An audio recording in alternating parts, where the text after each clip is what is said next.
Exercise 9A is talk about the sample space and probabilities. Well, I basically list all the definitions. Well, there's a lot of definitions in it, but I think we all go through this in either year 9 or year 10 a lot of times. So what's a trial? A trial is a single experiment. Okay, a trial is a single experiment. Well, throw a dice, toss the coin, observe the weather for tomorrow. They can all be experiments. Okay, so it's a trial, it's a single experiment.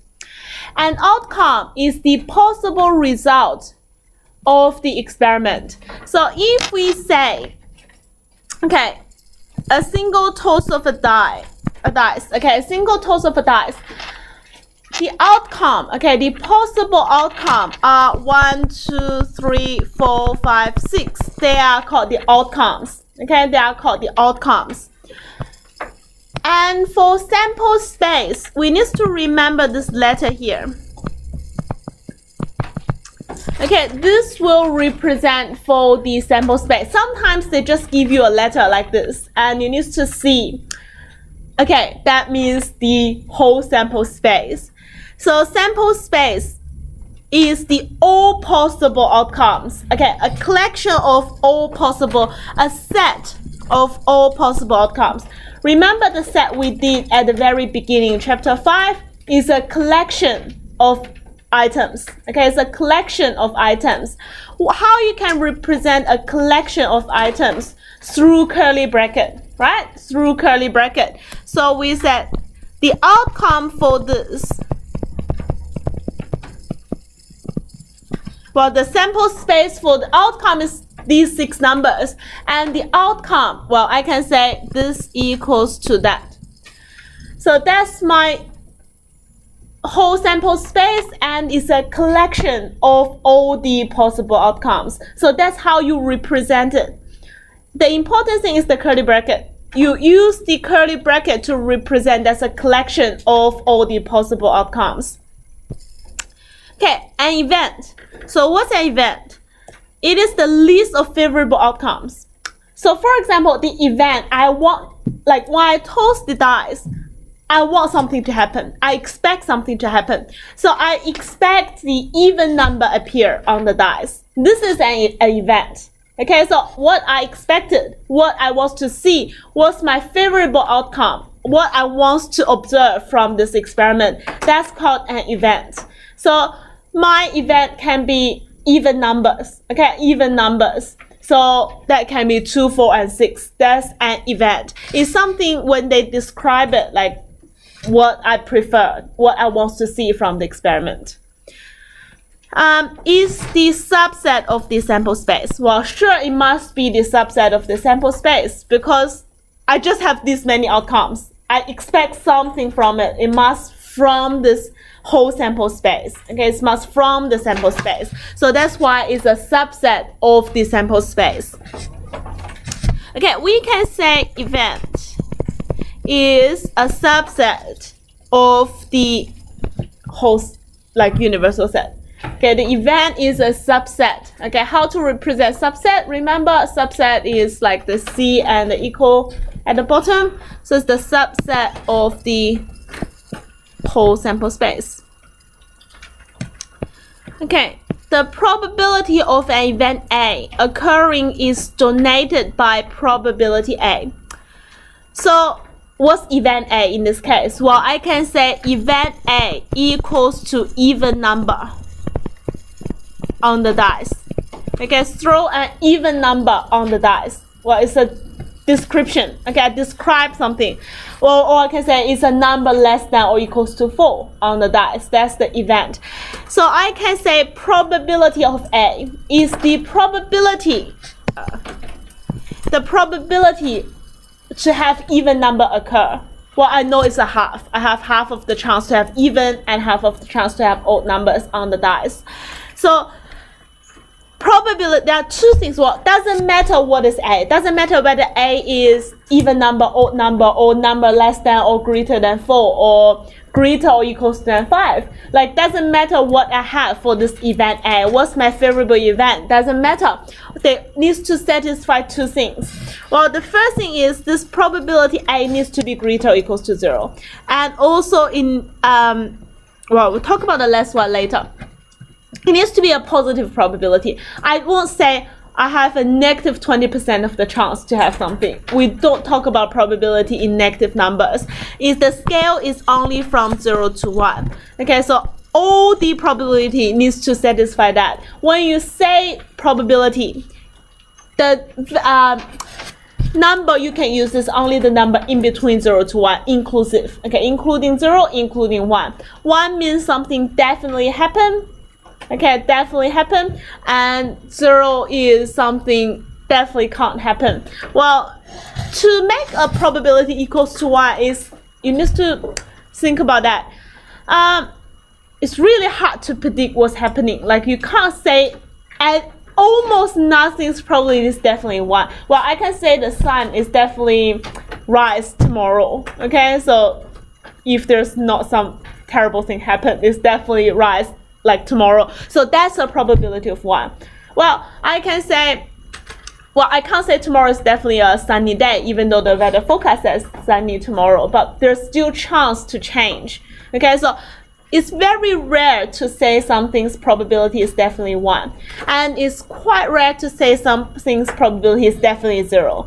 Okay, for example, I buy the ticket. If the winning probability is very, very, very small, but there's still a chance to win it, it's not a 0. So be careful to use with 0 and 1 in probability. That's something really rare to use. And the number in between that is to describe the likelihood, okay, how likely it might happen. Okay, next thing is important. The sum of the probability of all the outcomes of a random experiment must equals to 1. So what's that? If I have, okay, how many outcomes I have for throw a dice? I have 6 outcomes. Okay, outcome 1, 2, 3, 4, 5, and 6. If I add the probability for every single thing, it must be 1. Okay, probability 1 plus probability 2 plus probability 3 plus probability 4 plus probability 5 plus probability 6, it must give you 1. So, well, this example is easy to think about. Let's think about something else. If I toss 2 coins together, okay, 2 coins together, what outcomes you might have? Okay, the experiment, let's write this down. Let's say the trial is toss 2 coins. Okay, what's the outcome? Heads, heads, heads, tails, tail, heads, tail, tail. Okay, so I have 4 outcomes here.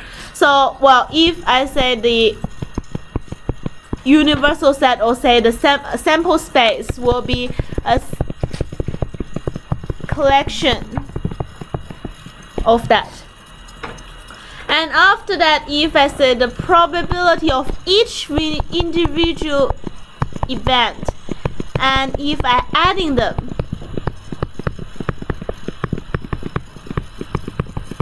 that must give you 1. Okay, that must give you 1 because you have covered every single possibility, so that must be 1. Well, because if it's not 1, you don't have anything else.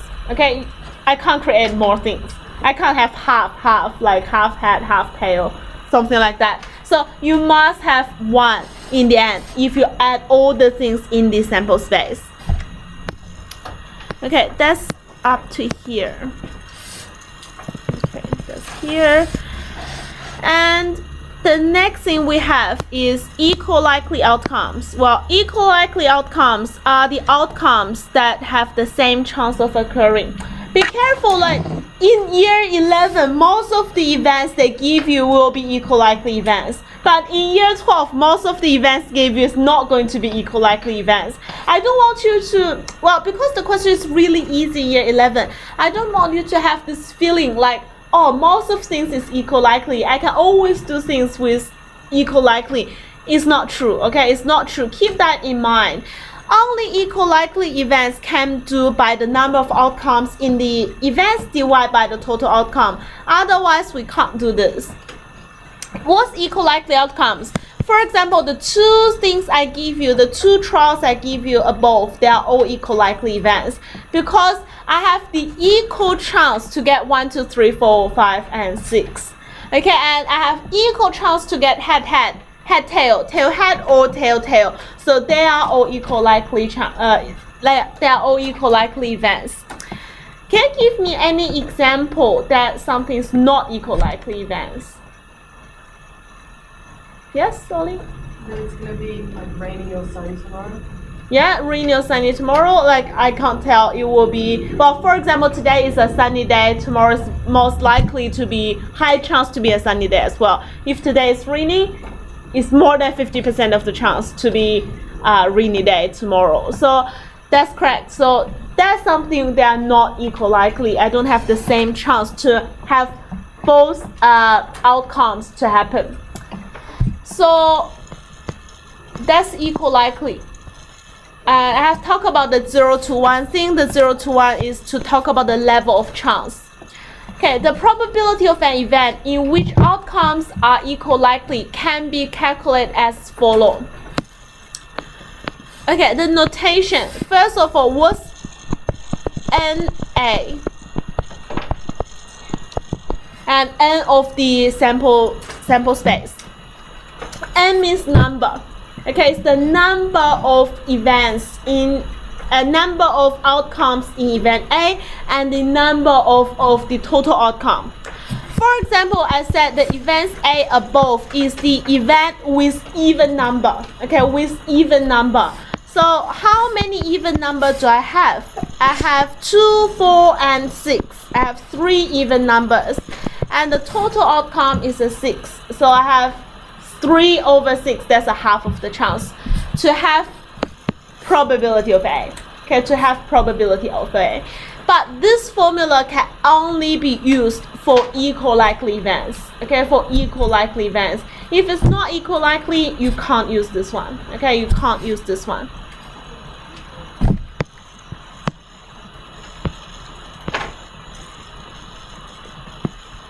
Okay, next thing. If two events have no elements in common and together they make up the entire sample space, they are said to be complementary events.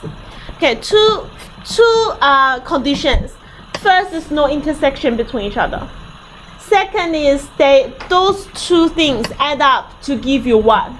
Okay, the probability of those two events add up give your entire sample space, which should be 1. So we use the element event A and we donate A dash to represent the complementary set. So give you an example. You know Venn diagram. If I said that's event A, okay, this is event A. Everything outside will be A dash. Because except that what has been left from the whole sample space, that should be the complementary set. So basically is A or A not. Okay, it is A or it is not A. Okay, or I can, well, if you don't like to see the circles, I can make like that. I can say that's B and that's B dash. There's no intersection between each other and they make the entire sample space. Okay, they make the entire sample space. Okay, so the formula we need to remember is the probability of complementary must be 1 minus the probability of A. Okay, must be 1 minus the probability of A. Complementary is 1 minus the circle here or minus the left hand side here. That gives you the complementary. So that's an important formula. Okay, that's an important formula.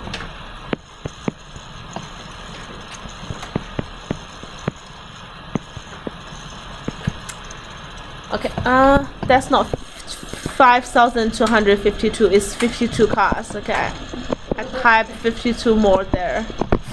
Okay, it's not 5,000 cars. Okay, a card is drawn at a random from a pack of 52 cards. What is the probability that the card is not a heart? What is it? Not a heart.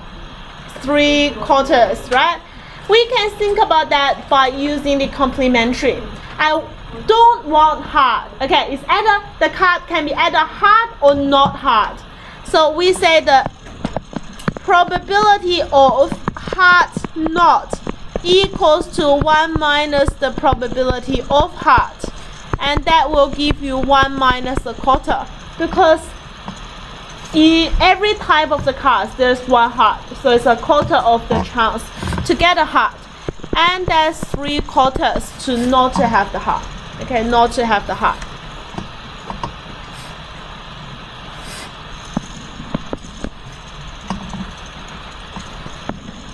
Okay, not an ace. Okay, what I have.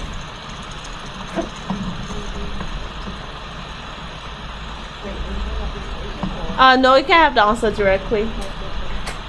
12/13. Because I have 13 types of the card, and I don't want one particular type. So it is 12/13. So which is not an ace. Okay, you can think about that way.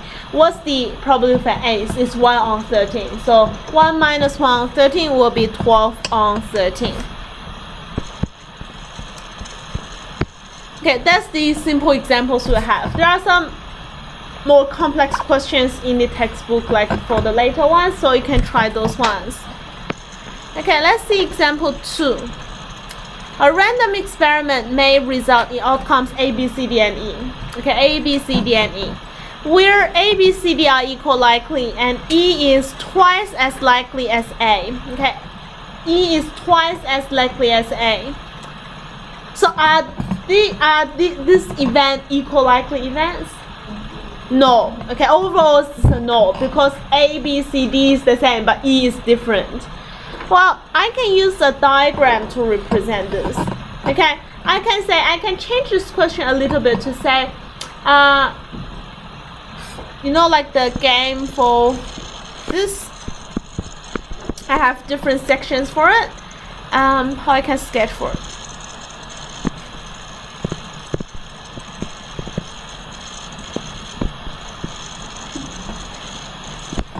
Okay, I can say something like this. Well, they are same sections.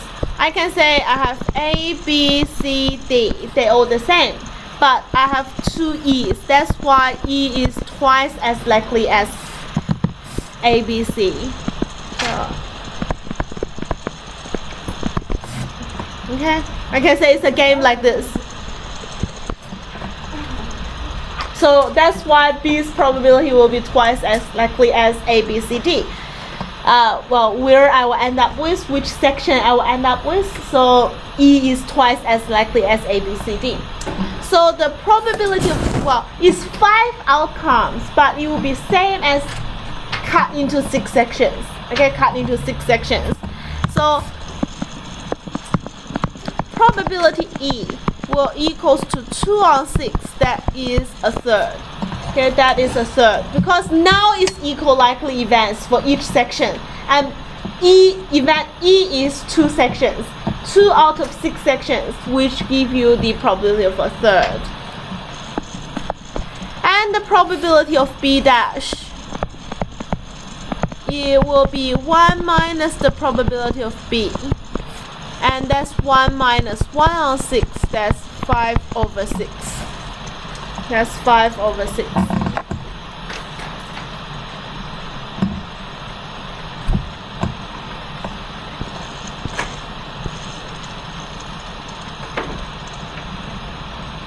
Okay, so for this exercise is basically revisions.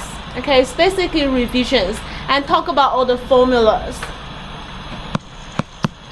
But there's one, well, if we go to the next page, there's more formulas I want to talk about. Okay, we just have one last question here.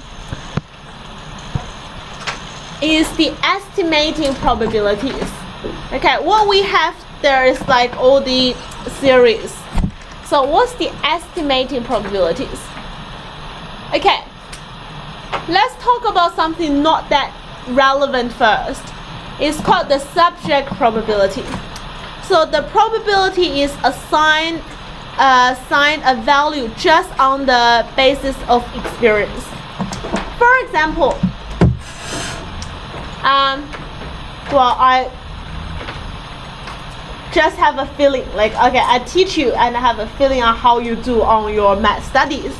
And now, like, just based on my experience, no calculation, no other investigation, just on my feeling. Okay, I teach you, I mark your exam, mark your paper, and I predict you now. Like, you have 90% of the chance everyone will get above to 45 in the exam, like in VCE. So that's something I believe, and I must be really that's something just based on my experience. I believe. Okay, I think it will happen. This is called something called subject probability. There's no really proof for it. Okay, it's based on my experience, it's based on my teaching something, but there's no further investigation, there's no real theory calculations on it. I just feel about this, okay? I just have a feeling of this. So this is something called subject probability, okay? What do you actually think? It's a secret. Let's talk about that at the end of the year. Let's talk about that at the end of the year. It's too little information for me at the moment. I need more information. All right. Well, it's just a little bit left. Okay, so subject probability is not that reliable. Okay, it's not something really through studies. So now, well, because we're trying to avoid that, I don't want to just see, oh, what I believe, what I think is not really, no evidence, okay, there's no evidence. So now we'll introduce something called relative frequency, and that will relate to the experimental probability. Okay, well, very easy example. For toss the coin, what do you believe, or what's the theoretical probability to get a heads? Half, okay, half of the chance to get a heads. But I'll just ask you, is that possible when you throw a coin and always, like for 10 times, you always get a tail? No, well, you do it. You do it. It is possible, right? Consecutive for 10 trials, you always had a tail or always have a head by coincidence, or maybe the coin is a biased coin. It's not really a fair coin. Something you use is not that correct. But let's assume we use a fair coin and you toss it. You just do the experiments. Forget about the half thing. It's possible to have 10 heads in a row, right? It's just like keep having head. You even can. It's still possible to have 100 heads in a row, like when you do the experiment. Well, in some extreme case, okay, in some extreme case. So, well, say if let's not to do that many experiments, just do 5 times. It's quite likely to have 5 heads in a row, right? Well, or have 5 tails. It can be a mix, head, tail, but it can also be head, like according to your experiment. Well, if I give the coins to every single row toss it for 5 times, you will all have different results, right? 5 times, you might all have different results. For example, row 1 can give me 5 tails. Your row can give me 1 tail and 4 head. And the next row can give me 3 head, 2 tails. And the next one can give me 5 heads. Like, it's all possible. Like, these outcomes are all possible. So this is something called the relative frequency, and also is the experimental probability. So I know toss the coin, I will have half of the chance to get head and tail, but I don't believe it. I want to do this by experiment and prove myself. Okay, I prove the theoretical thing. I don't believe it's a half, or I want to use something to try whether it's a half or not. So I just keep toss the coin and see if I have half the chance to get head and tail. So, well, for example, if you only throw 5 times, Wait, so a multi-frequency and experimental they are the same thing. Oh. They are the same thing. They are 5 times. Well, we throw 5 times. If I have 1 head only and 2 tails, what's the probability you believe? Not 2 tails. Sorry, 4 tails. What's the probability you believe you will get a tail? 4/5, which is like 0.8. Okay, 80%. Well, that's through if you just believe yourself, believe your experiment, you think this is a fair experiment, you will believe that the chance to get a tail is 4/5. That's through my experiment. And I think it's the 80% of the chance to get a tail in my later experiment as well. But do you think it's a fair thing, or do you think it's something good to use? Why not? Okay, how you can get rid of the coincidence then? It's true. Well, because 5 times is very easy to get like 5 head or 5 tails. To do it more times. Okay, I believe that's something you must learn in your science study maybe. Like when you do experiment, you can't only do once because there's something happen. You must do many times and using average values or see something to analysis that and to get a fair result. So 5 times is definitely not a fair result. I need to do it more than this time. Okay, so 10 times is still quite little. So then we introduce something like, well, I have a coin here, and I said I don't believe it's a fair coin. Because I tossed it 5 times, I get 4 tails. So that's why I say it's not a fair coin. It's not a good conclusion. The 5 times is too little. So I might try it for 100 times to see whether I still get 400 of the tails and 100 of heads. If I still have that, I might say, I need to think a little bit whether it's true or not for the coin is fair coin or not. Well, the better one, well, the more the better. If I can do it for 1,000 times, that's even better. If I can't have approximately 500, then it's not a fair coin. Well, so if you ask me how many times is a good number of times to do it, I will say as many as possible. So it's called a long run proportion. Okay, you just keep playing with it. The more you do, the more close to the theoretical probability. So for a sufficient large number of trials,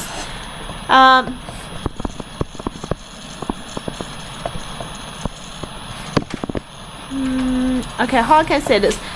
Sufficient large number of trials. Okay, experimental.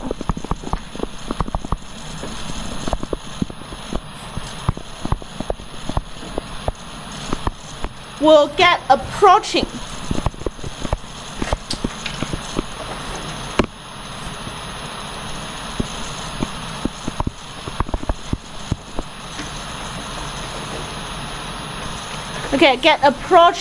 with a sufficient, well, I will say is infinitely many.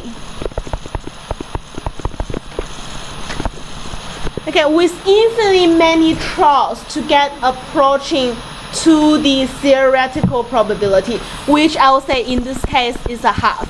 Okay, if I'm toasting the coins. Okay, if I'm toasting the coin. So this for 5 times I got 0.8. Okay, for 500 times I might got 0.8 for tails. 0.6 for tails. That reduced a little bit. And if I'm doing 5,000 times, I may get 0.55 to tails. And if I'm doing even larger probability, the more you did, the more close to a half. Okay, the more you did, the more approaching to a half. So you will be approximately about a half in the end. Okay, the more you did, the more approaching to a half. So that's what's the relationship between experimental probability and theoretical probability. The theoretical probability in this case will be a half for tossing the coin. So same idea, if you do the dice, you want the number of 1. That's theoretical, it should be 1 on 6. But if you toss it for 10 times, you may get 0 of that. If you go more and more, you will start increase the probability a little bit, or you will get closer and closer to 1 on 6 in the end. So you can't say through your experiment, I have different answers, then I make the conclusion, this thing is not fair. Okay, the probability given to us is not right. The probability given to us is when you do infinitely many times, what you will get. It's not for a small number of amount you did.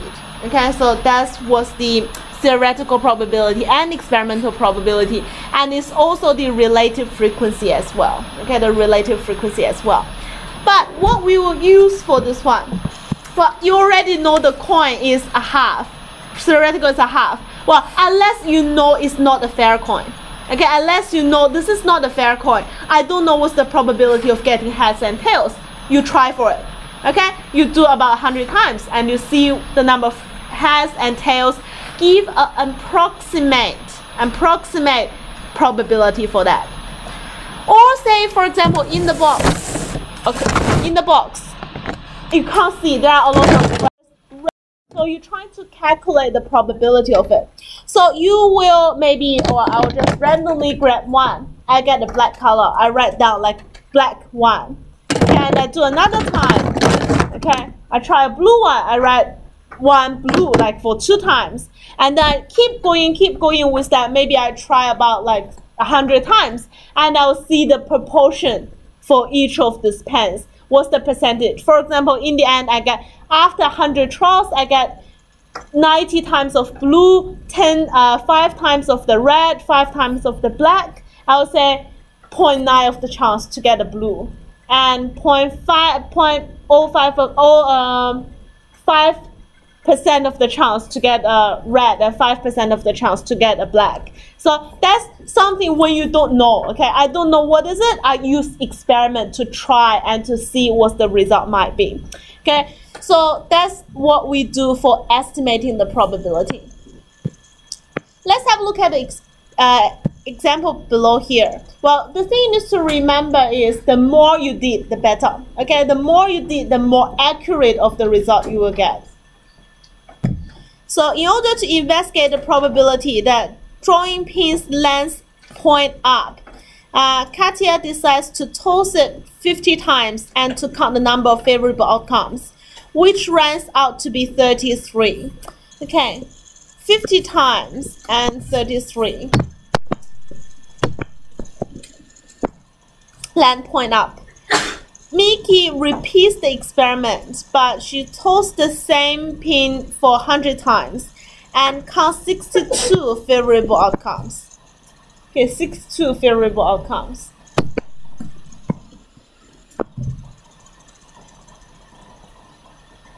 Okay, what's the estimate probability of the drawing pin length up for both of those students? So for the first one, I would definitely say, well, probability of, I'll say, case experiment, that equals to 33 over 50. That's about 0.66. Okay, 0.66. That's the estimation.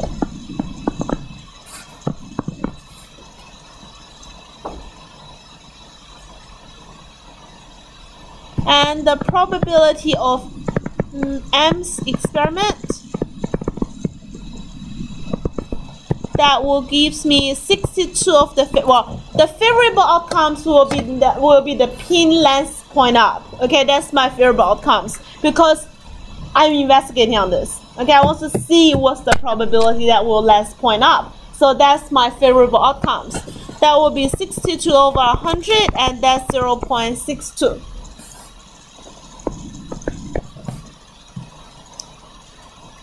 Which of these is preferred estimate of the probability? Which one? Mickey's? Okay, because the more the better. Like the more experiment I did, the more accurate of my estimation. Okay, of my estimation. Well, when it go infinitely large, that will approach into the theoretical probability.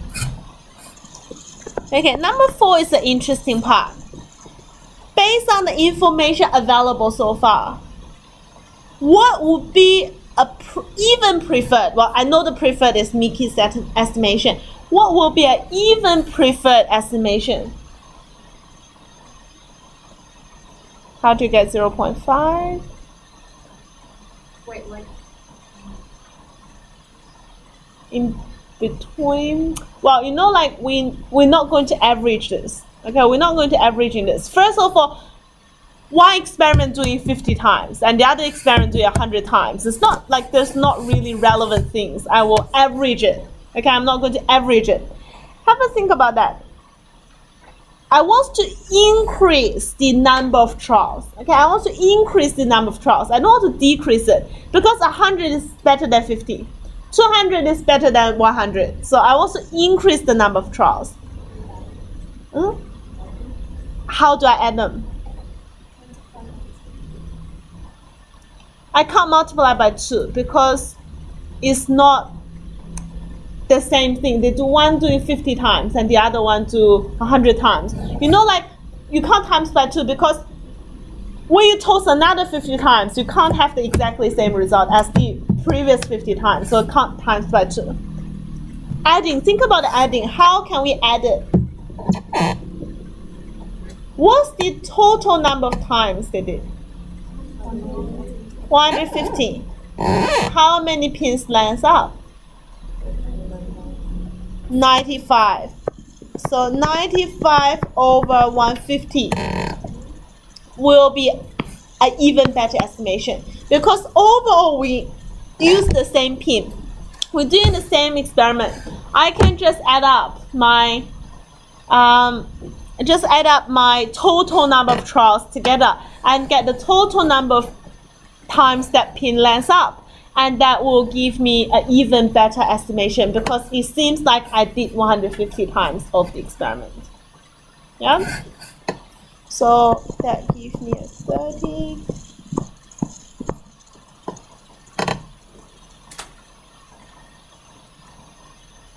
So 19 over 30 will be even preferred estimation here.